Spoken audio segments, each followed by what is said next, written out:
Saudara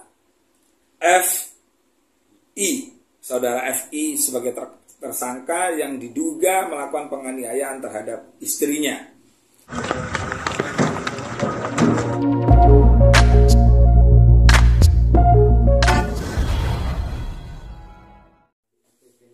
Iya. Kejadiannya di mana itu? Kediri.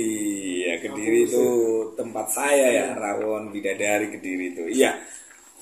Pertama-tama terima kasih teman-teman media atas waktunya. Saya bersama beliau, yaitu di samping saya ini senior, seorang pakar hukum, seorang ahli hukum yang memang konsen terutama terhadap orang-orang yang teraniaya, bukan hanya masalah menghadapi para mafia tanah, tetapi beliau juga konsen berkaitan dengan satu contoh kasus misalnya seperti Vena Melinda ini. Nah, maka dari itu akhirnya beliau, Bang JS Simatupang, kita ajak bersama dalam rangka untuk mengedukasi masyarakat, terutama untuk perempuan-perempuan yang terdolimi, perempuan-perempuan yang teraniaya, seperti yang terjadi di kota Kediri, di tempat saya singgah di sana. Pertama, saya sangat prihatin kembali terulang lagi tokoh panutan, tokoh artis. Kalau kemarin kita sempat rame ya, teman-teman media sering mengundang saya tentang bagaimana kejadian Lesti dan Bilar, tapi alhamdulillah. Nah, kalau berkaitan dengan Vena Melinda dan Ferry Irawan yang sudah ditetapkan tersangka oleh aparat penegak hukum di Polda Jawa Timur, kami selaku Ketua Umum BKN yang sangat-sangat konsen berkaitan masalah KDRT, maka kami mendukung sekali langkah dan upaya penegakan hukum yang dilakukan oleh Bapak Kapolda Jawa Timur, yaitu Bapak Tony, Irjen Tony. Mudah-mudahan beliau menjadi Kapolda ini ujian walaupun kecil, tapi ini bisa menjadi besar ketika penegakan hukum itu tidak dilaksanakan sebenar-benarnya. Dan alhamdulillah Polda Jawa Timur dalam hal ini telah melakukan langkah-langkah yang sangat benar dan tepat dengan menetapkan yaitu saudara FI sebagai tersangka yang diduga melakukan penganiayaan terhadap istrinya. Nah, maka dari itu langkah-langkah seperti ini sepatutnya masyarakat, tokoh perempuan yang membidangi masalah ini adalah PR besar. Karena saya yakin di Indonesia ini tidak hanya Vena Melinda semata. Saya yakin banyak Vena Melinda lain yang mungkin untuk ngomong itu takut. Nah, maka dari itu kami dari BKN, saya sebagai Ketua Umum dan beliau sebagai lawyer senior di BKN, insya Allah nanti beliau akan ngomong BKN dalam menghadapi situasi KDRT yang semakin merajalela ini. Insya Allah BKN akan mewakafkan diri, jadi nggak perlu mikir duit biaya untuk bagaimana menyelesaikan masalah ini dengan sebaik-baiknya. Seperti itu, teman-teman.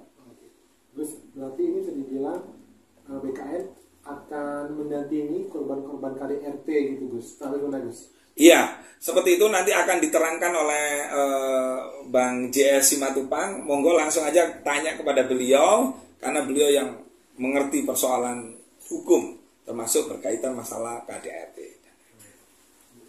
Monggo Bang JS. Ya. Ini kan Bang, kan kalau masalah hukum Bang, ini kayak ada pihak keluarga yang bilang kita dari pihak polisi terlalu cepat sekali gitu. Apa gimana kasus ini belakangan dengan cepat sekali tersangka? Gimana tanggapan Bang? Ya, terima kasih ya teman-teman ya. Konsennya perihal penegakan hukum. Saat ini BKM sepertinya akan ambil alih isu ini menjadi suatu kenyataan. BKN akan memprediksi bahwa kejadian ini bukan hanya untuk Ferry Melinda, yang seorang notabene Vena Melinda bukan yang notabene seorang anggota DPR. Pertanyaannya tadi sangat subjektif. Kenapa cepat sekali? Ya, itu saya kira tidak perlu dijawab dengan lambat. Ya, bukan karena Vena Melinda sebagai anggota DPR, tapi Anggota DPR. mantan ya. Tapi penegakan hukumnya yang perlu. Gitu. Kalau seorang Vena Melinda aja public figure mengalami begini, bagaimana yang tidak? Kita ajukan jempol, kita berikan support yang luar biasa kepada aparat penegak hukum Jawa Timur. Ya, Jawa Timur itu adalah kota iman, ya, kota agama, santri, kota agamais. Saya kira harus menjadi panutan tokoh-tokoh penegak hukum. Di sini BKN akan berperan aktif ya, edukasi, bahkan mendampingi. Ya, banyak teman-teman sekarang bergabung dengan BKN praktisi hukum untuk mengedukasi. Mudah-mudahan bukan hanya di Jawa Timur.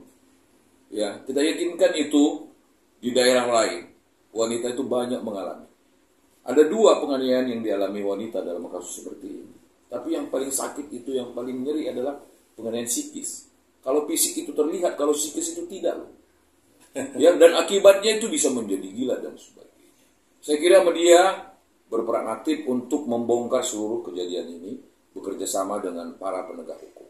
Kali ini Jawa Timur mendapat tugas yang berat untuk mengungkap kasus-kasus yang berikut, yang saya kira banyak terjadi di daerah Jawa Timur. Ya, berharap kita, Bapak Kapolda dan semua jajarannya, untuk lebih membuka hati, melihat kejadian ini menjadi barometer awal untuk memperbaiki penegakan hukum dalam pelanggaran KDRT terhadap para wanita yang memang menjadi tulang punggung daripada kehidupan bermasyarakat. Itu sementara. Tapi banyak yang menyebutkan jika KDRT itu merupakan aib dalam rumah tangga. Ini seperti apa? Ya iya, semuanya itu aib, jangankan KDRT. Tetapi untuk kali ini, ketika masyarakat itu, khususnya wanita, agak sedikit merasa malu untuk melaporkan itu, disinilah tugas penegak hukum menjelaskan. Mana yang lebih bijak, menyimpan aib daripada membuka aib. Menegakkan hukum daripada merendam hukum. Ini tugas para penegak hukum. Saya kira para penegak hukum, baik kejaksaan, baik hakim, baik pengacara, terlebih kepolisian, bisa memberikan ya edukasi kepada masyarakat. Ya, kalau dulu ada PKK wanita, coba dijelaskan sih apa yang menjadi hak mereka. Kita nggak boleh menutup mata, terkadang wanita itu malas melaporkan ini karena juga mungkin pelayanan aparat hukum yang kurang. Itu membuat aib ini disimpan untuk menjadi tidak terbongkar sehingga kerugian penegakan hukum itu sangat signifikan. Bayangkan seorang wanita kalau mengalami penganiayaan psikis, bagaimana dia mendidik anaknya, bagaimana dia membangun rumah tangganya, kan goyang itu semuanya. Ini yang kita harapkan harus diberikan semangat, support kepada para wanita Indonesia yang mengalami ini. Dari BKN sendiri bukti konkretnya akan apa terkait isu ya, ini? Jadi bukti konkretnya BKN kalau berkaitan masalah Vena Melinda, kita mendukung langkah-langkah kepolisian untuk menegakkan hukum dengan sebenar-benarnya. Dan ini sudah diwujudkan oleh Polda Jawa Timur dengan yang katanya tadi Mas dengan cepat. Nah, cepat itu salah satunya karena ada 2 alat bukti. Kan begitu? Ada bukti visum, lalu kemudian ada keterangan saksi. Sehingga ini menjadi cepat, sehingga saudara FI ini bisa ditetapkan sebagai tersangka. Nah, yang kedua, untuk Mbak Vena Melinda. Saya tadi juga membaca-baca, ternyata Mbak Vena Melinda ini pernah menjadi anggota DPR RI di dapil saya. Walaupun saya partainya tidak sama dengan beliau, tetapi bagaimanapun beliau juga memperjuangkan aspirasi masyarakat Kediri. Nah, pada kesempatan ini saya selaku warga Kediri, saya selaku ketua umum BKN, mendukung dan mensupport Mbak Vena Melinda untuk tetap tegak. Karena Mbak Vena Melinda bukan hanya sebagai seorang politisi aja, tapi dia adalah seorang figur istri, seorang figur perempuan yang insya Allah kalau saya melihat di acaranya pagi bersama Mbak Dewi Persik itu menunjukkan dia sebagai sosok perempuan yang salehah. Itu loh. Ada kejujuran yang saya dapat, makanya akhirnya saya melayani ketika teman-teman wartawan tanya pandangan, pendapat tentang kejadian Mbak Vena Melinda yang mengalami KDRT. Nah, berkaitan persoalan hukum, kita tidak akan intervensi, kita serahkan sepenuhnya kepada proses hukum yang sedang berjalan. Nah, kita memantau, kita tetap mengawal agar proses hukum ini berjalan sesuai dengan prosedur-prosedur hukum yang ada. Untuk BKN sendiri, program BKN ada nggak sih untuk isu KDRT ini? Oh iya, itu kita sangat konsen sekali kalau berkaitan masalah KDRT. Kemarin mulai Lesti, terus kemudian dengan Bilar, terus kemudian kemarin masalah KDRT itu yang betul katanya Bang Raja itu termasuk kekerasan psikis itu yang paling bahaya. Nah, maka dari itu pada kesempatan ini alhamdulillah kita diskusi juga dengan senior Bang JS, kemudian ada lawyer kami juga, ada Bang Raja. BKN memproklamirkan diri untuk perempuan-perempuan yang terdolimi, yang teraniaya, untuk tidak segan-segan, untuk tidak perlu takut jika mengalami KDRT, untuk bersama-sama BKN. Konsul BKN, kalau misalnya diambil langkah hukum, maka BKN memberikan free, nggak perlu mikir duit. Malah kalau bisa kita yang akan membiayai hidup kepada perempuan. Tetap semangat, karena perempuan adalah tiang negara, karena perempuan adalah ujung tombak dari negara kita. Coba kalau perempuan di Indonesia itu sumpah semua, bisa goncang ini.